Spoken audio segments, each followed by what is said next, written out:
Amén.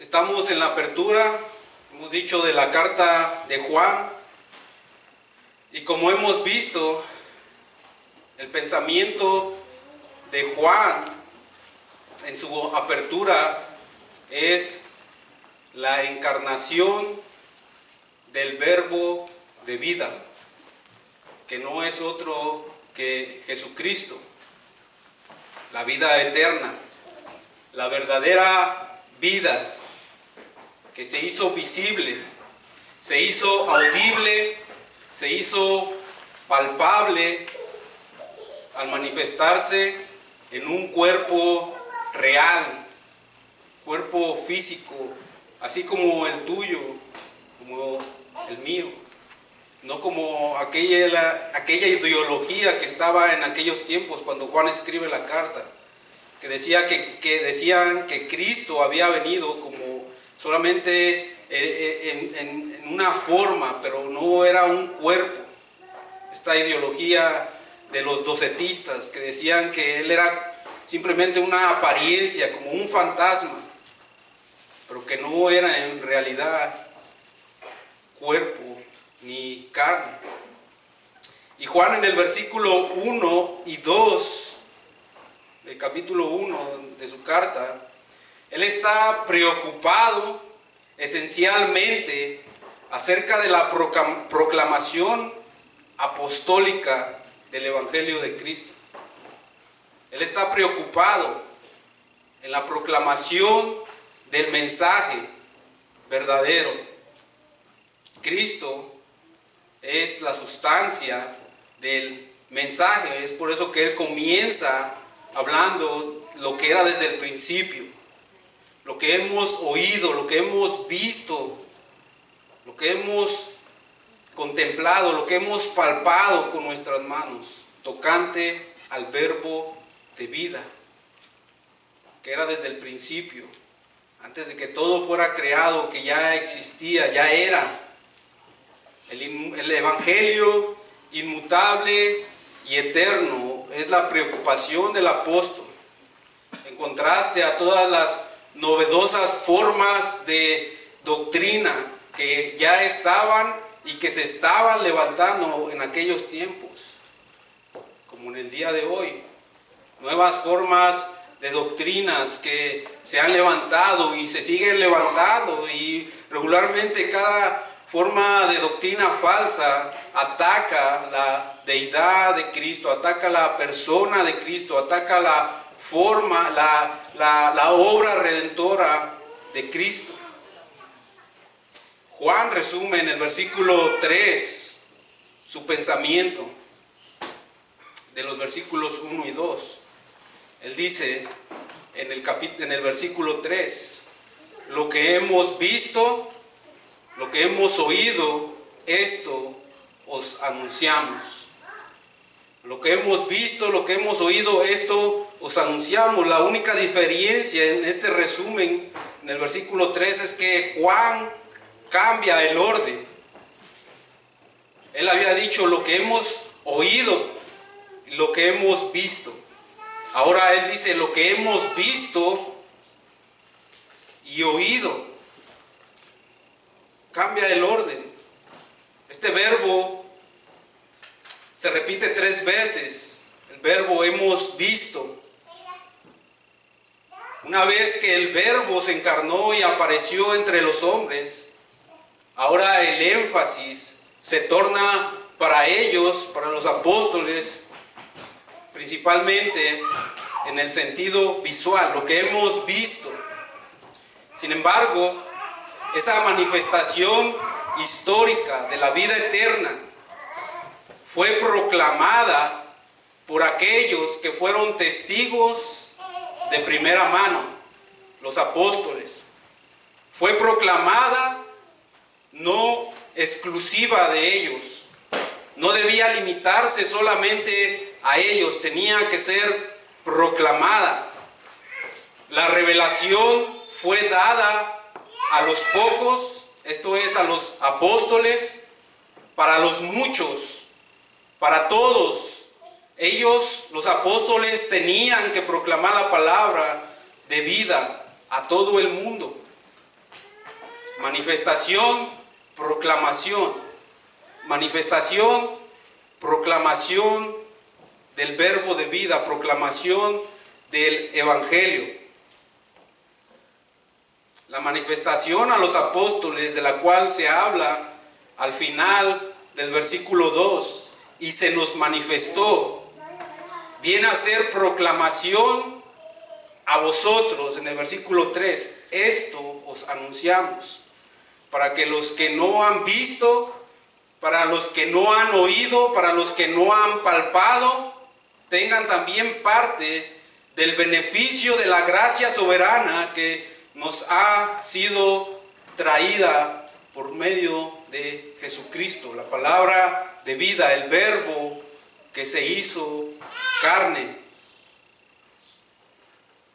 Ahora, ya hemos visto la manifestación que se convierte en la proclamación, que prácticamente fue lo que vimos la semana pasada.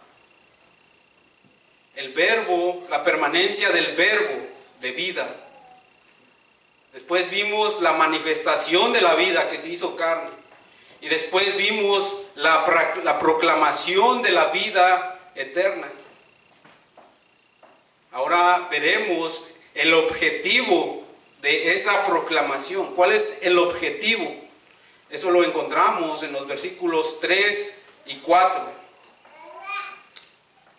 Describen en el versículo 3 y 4, describen un doble objetivo de la proclamación apostólica. Un doble objetivo: comunión y gozo. Comunión y gozo. Versículo 3 dice: lo que hemos visto y oído, esto os anunciamos.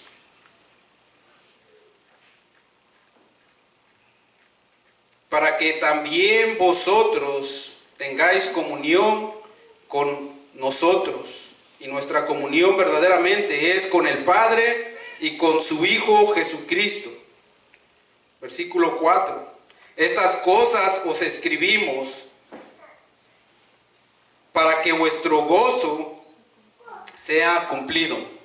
Puede ver ahí los dos objetivos que tiene la proclamación del Evangelio, la proclamación de el verbo de vida es comunión y gozo.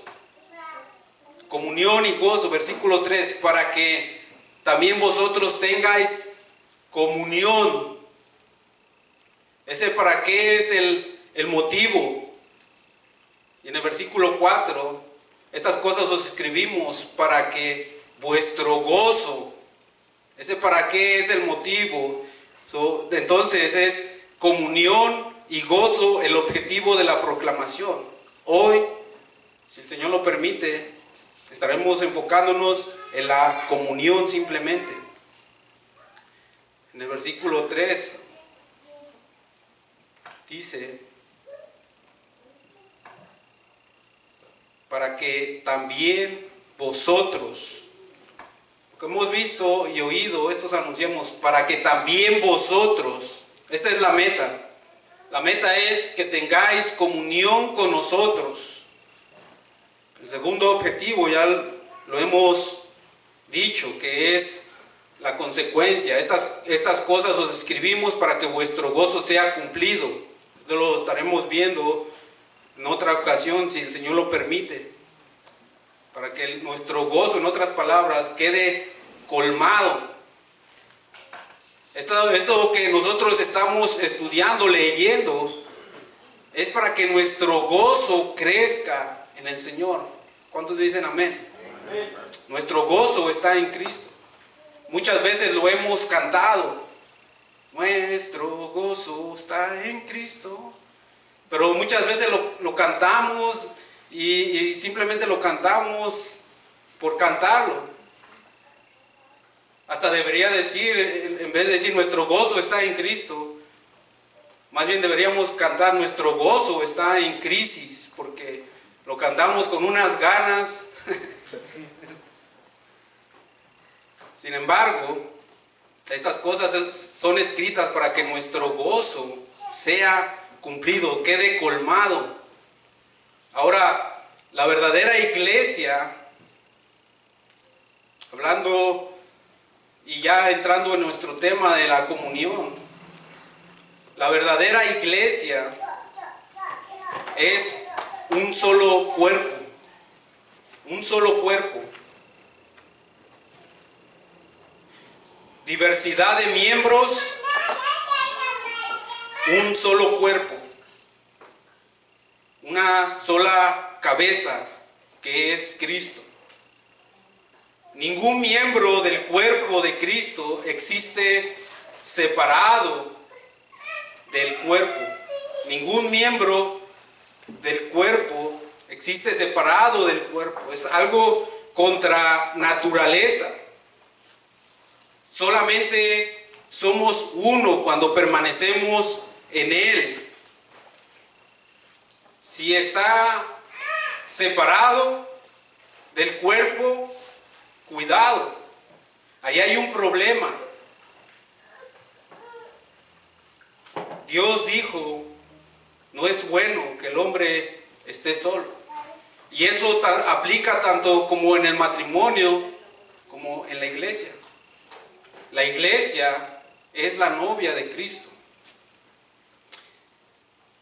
Es contra naturaleza, porque somos uno. No es bueno que el hombre esté solo. El hombre no fue hecho para estar aislado. No hay cristianos aislados, no hay cristianos solitarios. No, no es la voluntad de Dios. Somos uno, somos una unidad en Él. Ahora ampliemos un poco más. El concepto de comunión. Quiero hablarte de una unidad posicional y de una unidad práctica. Unidad posicional y unidad práctica en la iglesia. Unidad posicional es el hecho de que cada creyente que está en Cristo es uno con Él. Esta es la posicional. Cada creyente que está en Cristo es uno con Él, posicionalmente. Es decir, cada creyente que ha sido colocado por el Espíritu en el cuerpo de Cristo, desde un punto de vista posicional, entonces, junto con los demás creyentes, los demás miembros del cuerpo, posicionalmente somos uno en Cristo. Todo creyente que fue bautizado por el Espíritu Santo y que el Espíritu Santo mora dentro de él, todo creyente que ha sido redimido por la sangre de Cristo, cada uno tiene la misma vida eterna. Cada creyente se le dio la potestad de ser hecho hijo de Dios. Cada uno es miembro del cuerpo de Cristo. Somos una unidad en virtud de la redención por medio de Cristo Jesús. Luego, esta unidad posicional no puede estar separada de una unidad práctica. La unidad práctica, aunque somos uno en posición, lamentablemente no somos uno en práctica. La unidad posicional no es ninguna garantía de que nosotros, de que somos una unidad en práctica. Y muchas veces no somos uno en la práctica. Amén. ¿Estamos? Entonces, cuando hablamos del cuerpo, estamos hablando de la importancia de la unidad. Unidad práctica, unidad posicional. Debemos ser uno en práctica como somos uno en la unidad posicional. La iglesia debe ser una confraternidad, no solamente un edificio donde entremos por la puerta, nos sentemos, escuchemos y salgamos. No. Existe en el día de hoy una necesidad desesperada de comunión personal íntima. La comunión es esencial para la vida del cuerpo. Es esencial.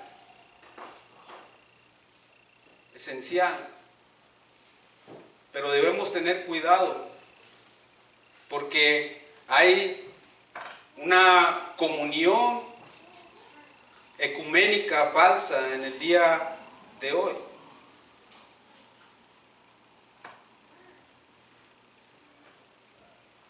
Muchas veces se ha tratado de unir, de restaurar. Eso es lo que trata de hacer el ecumenismo, de reunir y tratar de que la iglesia sea una.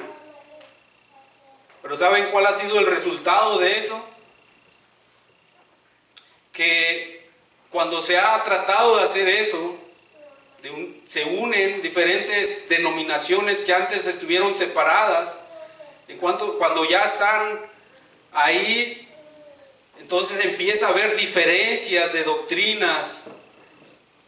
Entonces los que no están de acuerdo se apartan y ellos crean otra denominación. Entonces, en vez de traer a la iglesia la unidad, lo que se está haciendo es creando más separación.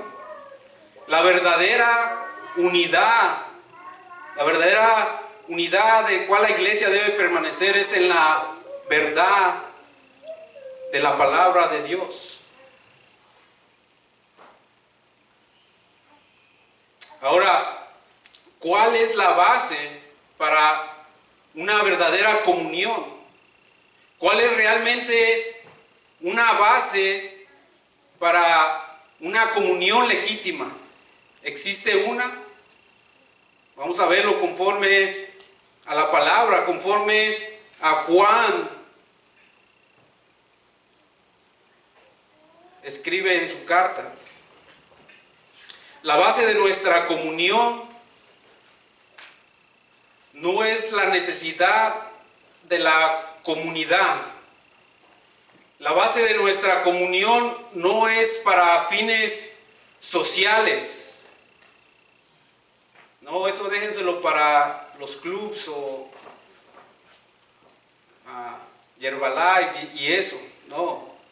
La base de nuestra comunión no es que estamos en una misma denominación. No. Tampoco la base de nuestra comunión es que no tengamos ninguna denominación. Juan dice, y aquí nos da la base de lo que es la base de la comunión. Vaya la redundancia. Lo que hemos visto y oído, esto os anunciamos. Lo que está diciendo Juan, yo les estoy declarando la verdad. Les estoy declarando el evangelio.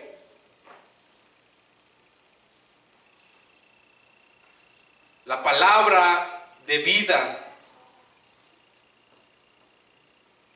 Entonces el evangelio es la base para nuestra comunión. el verdadero evangelio, la palabra de vida. Cristo es la base para nuestra comunión. Lo que está diciendo Juan aquí está diciendo: quiero que conozcas al mismo Dios y al mismo Cristo que conozco, para que, ¿cuál era la meta? Para que tengamos comunión. Esa es la meta. Ese es el objetivo, para que tengáis comunión. Por eso te proclamo la verdad del evangelio, que es Cristo. Entonces, la proclamación del evangelio, vemos que no es un fin en sí mismo. El objetivo es la predicación del evangelio. El objetivo de la predicación del evangelio es para crear un pueblo, no un club social, no una organización, no una jerarquía, no una estructura, sino una confraternidad, una familia, un pueblo que tenga comunión los unos con los otros, en base a la unidad del Espíritu, una fe, un Señor, un bautismo, un Dios por encima, el Dios verdadero, por encima, que está por encima de todo. Ese es el objetivo, comunión.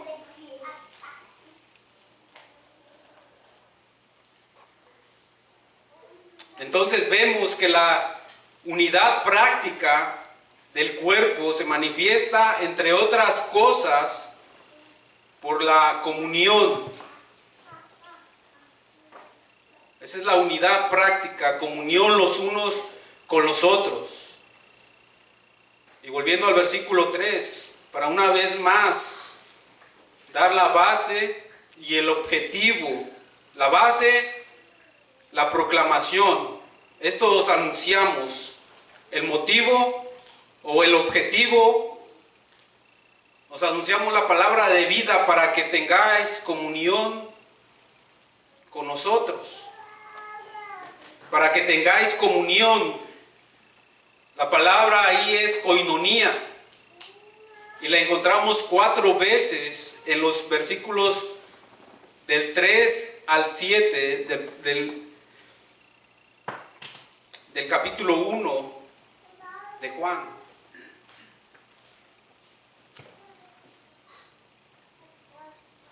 Esta koinonía, esta comunión de la cual habla Juan, ya es conocida desde Hechos 2:42. Y dice ahí, Hechos 2:42, apenas en el nacimiento de la iglesia. Y dice: y perseveraban en la doctrina de los apóstoles. Muy importante, la doctrina de los apóstoles, y en la comunión unos con otros, en el partimiento del pan y en las oraciones.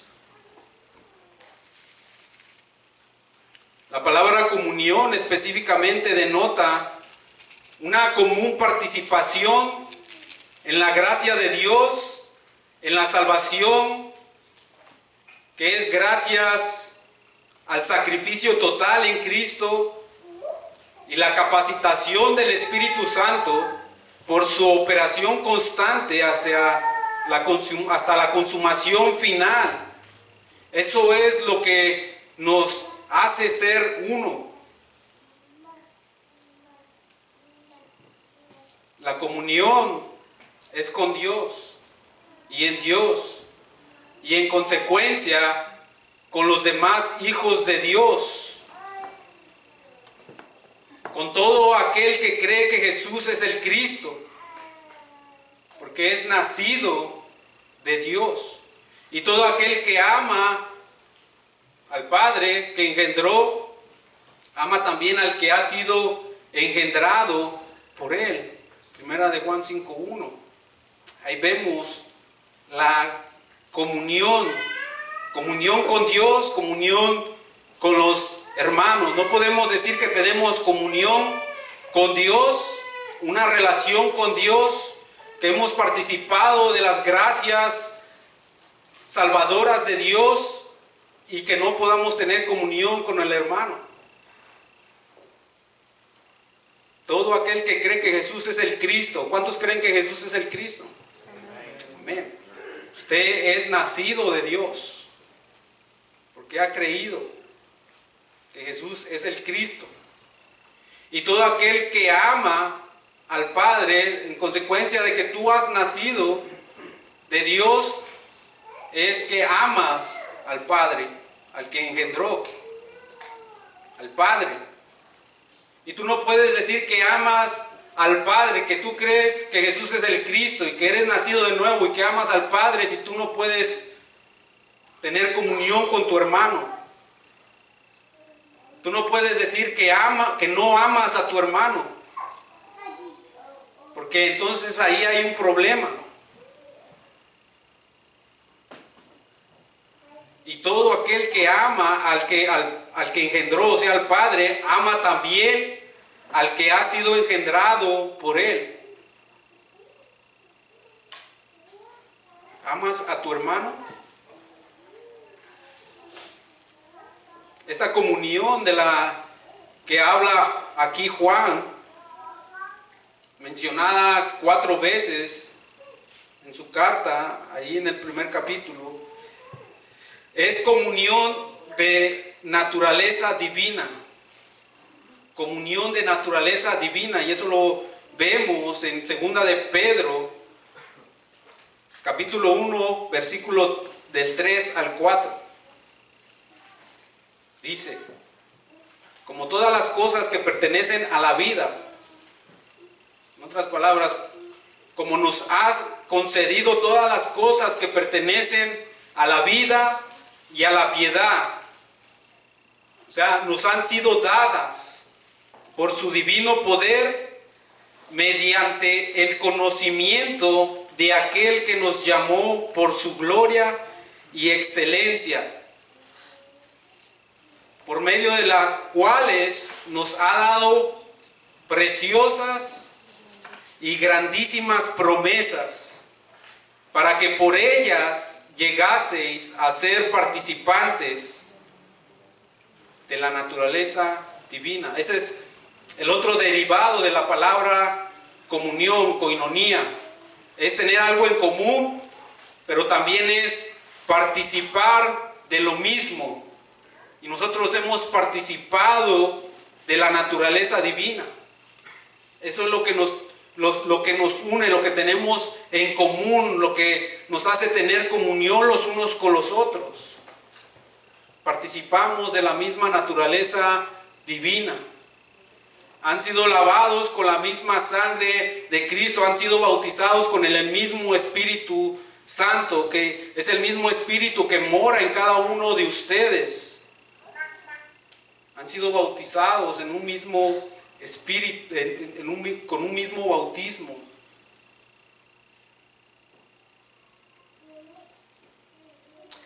¿Cuál es la base de nuestra comunión?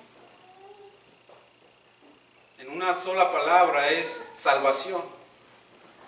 Hemos sido salvados. Participamos de la naturaleza divina. Esa es la base de nuestra comunión. El mismo Salvador en común, el mismo Dios en común, la misma fe en común, una misma comunión que se origina en Dios. Ese fue el designio de Dios, el traernos a la comunión. Mira conmigo 1 de Corintios 1:9. Dice, 1 de Corintios 1:9, fiel es Dios, por el cual fuisteis llamados a la comunión con su Hijo Jesucristo, nuestro Señor. Fuisteis llamados, ¿a qué? A la comunión con su Hijo Jesucristo, nuestro Señor. ¿Cómo lo hizo? Fue por la fe en Jesucristo. Dios diseñó llamarnos. Él nos llama, nosotros creemos en Cristo, por la fe que nos ha sido dada, y entramos en comunión en el momento que creemos. Tito 1:4 habla, Pablo escribe, dice, a Tito, verdadero hijo en la común fe. Todos nosotros nos acercamos a Dios de la misma manera. Diferentes circunstancias, pero de la misma manera. ¿Cómo? Por fe. Común fe. De la cual habla el apóstol en la carta a Tito. La común fe.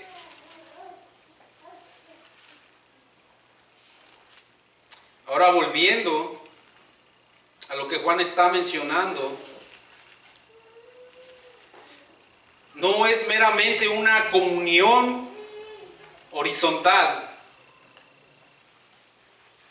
no es meramente una comunión con los hermanos, sino que, puesto que el mensaje es acerca de la vida eterna que estaba junto al Padre, esto es el verbo de vida que fue manifestado en carne, entonces la comunión ha de ser primeramente y necesariamente vertical. Primeramente con Dios, esto es con la fuente de esa vida divina que se comparte con los demás hermanos. Si no estamos conectados a la fuente, no podemos estar conectados con nuestros hermanos alrededor. Necesitamos estar conectados a la fuente, que prácticamente fue lo que Jesús enseñó en la parábola de la vid verdadera. Yo soy la vid verdadera, la fuente, y todo aquel que permanece en mí lleva fruto. Si no estamos conectados a la fuente, no podemos dar ese fruto de amor para amar a los hermanos.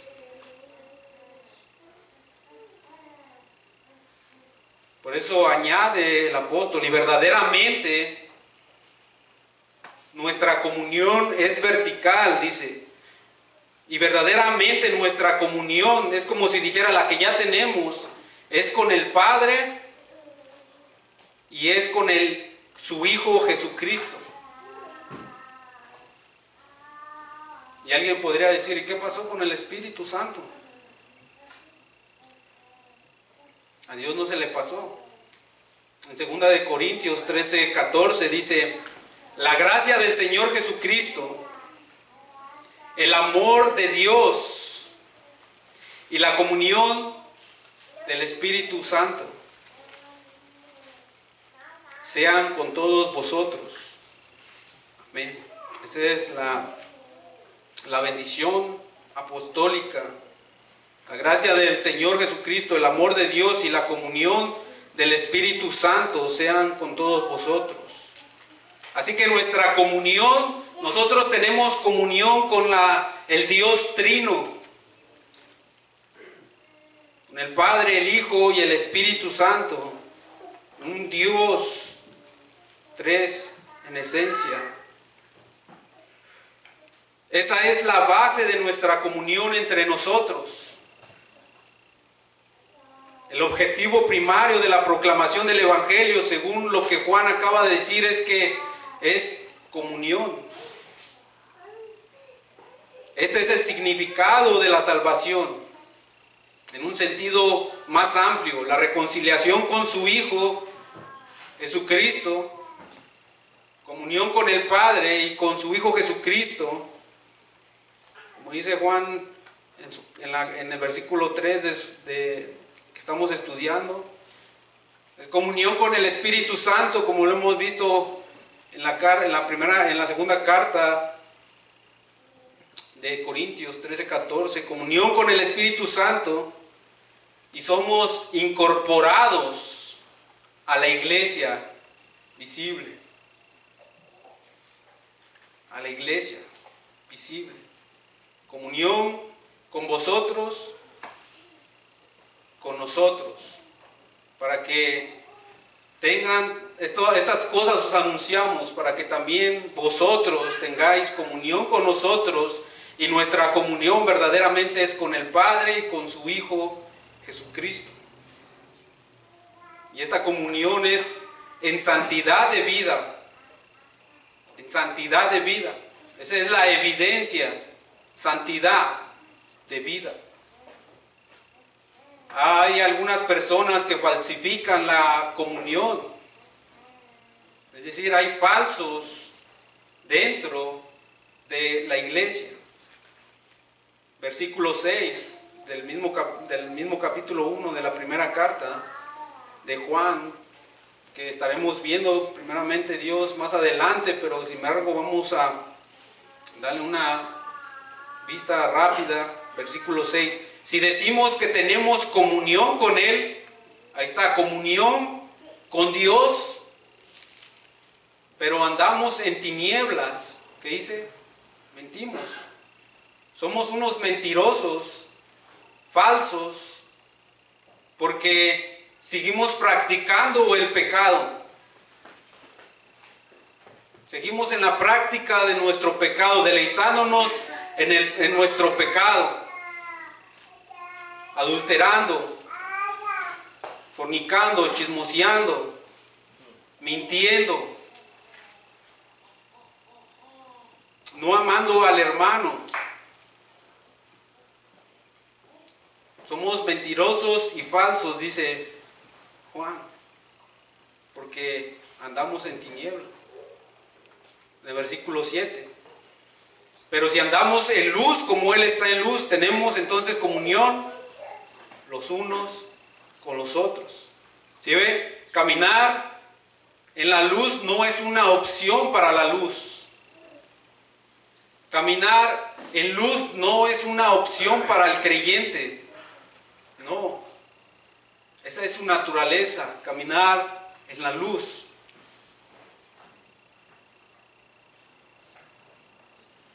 La comunión con Dios y la comunión con los cristianos son inseparables y correlativas. Este concepto lo aprendió muy bien Juan del maestro. Como lo mencionamos en el capítulo 15 cuando habla acerca de la vid. Y esa es la oración de Jesús en el capítulo 17 de Juan, para que ellos sean uno, como tú y yo, Padre, somos uno. Unidad.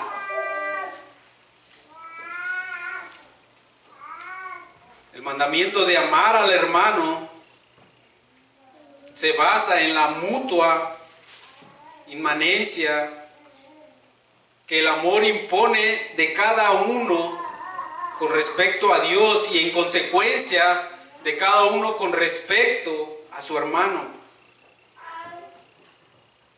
Esta comunión con los hermanos en Cristo,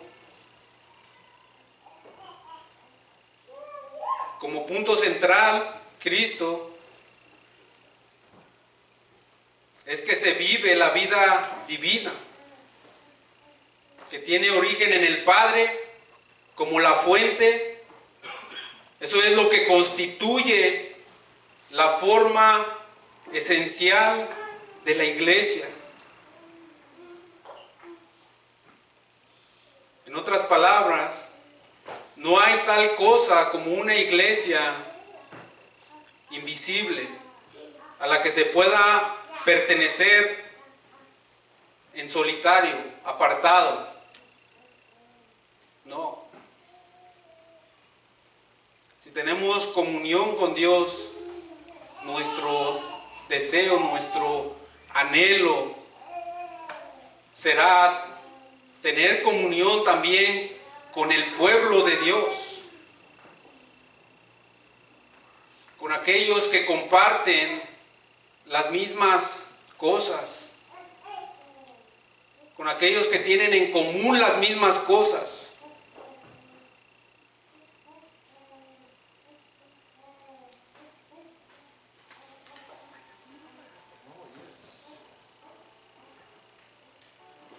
En otras palabras, no cabe la piedad individualista ni el acceso al Padre en solitario, ni la mística unión con Cristo separado de los demás hermanos. No existe ni comunión con el Espíritu Santo sin comunión con los que comparten con nosotros la fe en el Hijo de Dios. No puede haber creyentes aislados, no existe eso. Nuestra salvación tiene una dimensión esencialmente comunitaria, unida, con fraternidad, en hermandad. Esta comunión es lo que significa la vida eterna.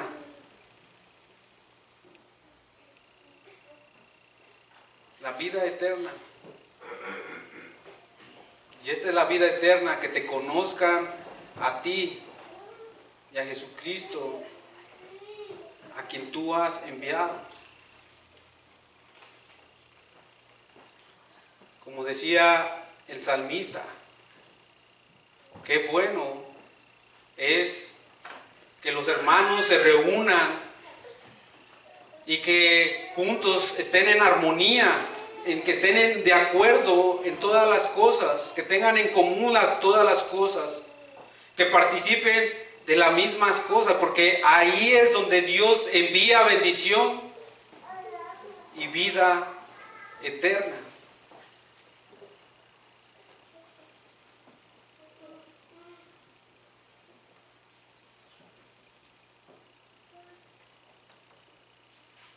El propósito, el objetivo de la proclamación del Evangelio,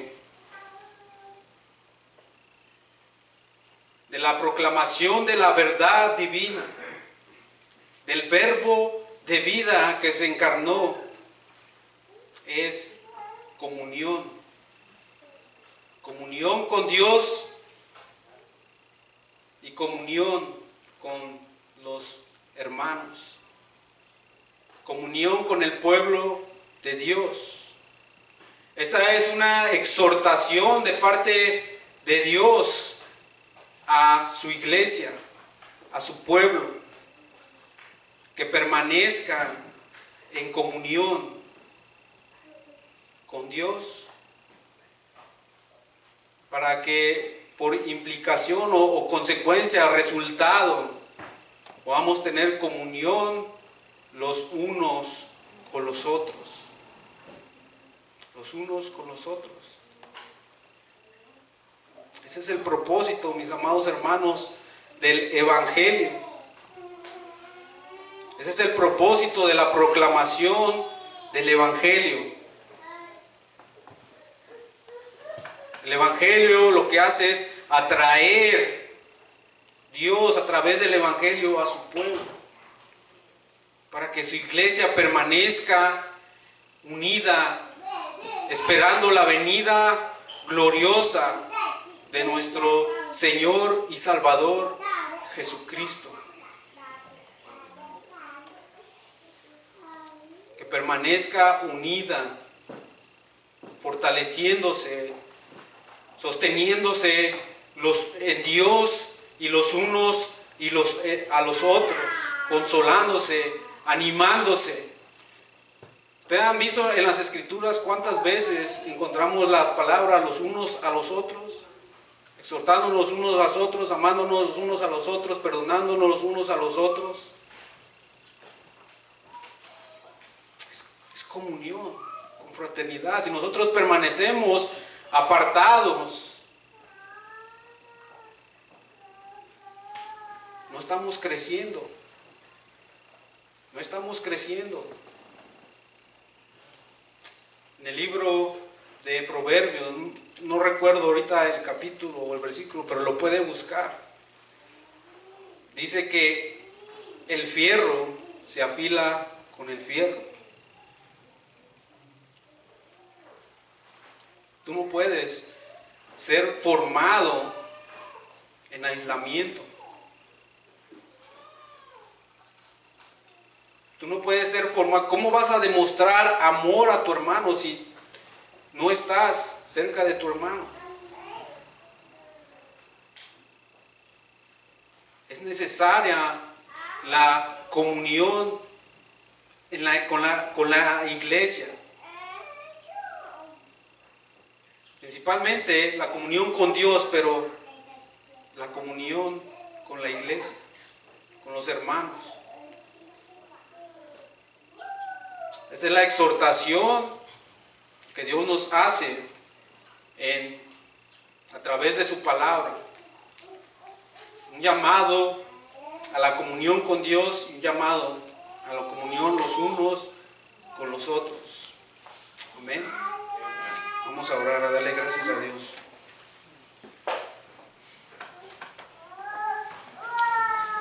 Padre, te damos gracias. Gracias, Señor, por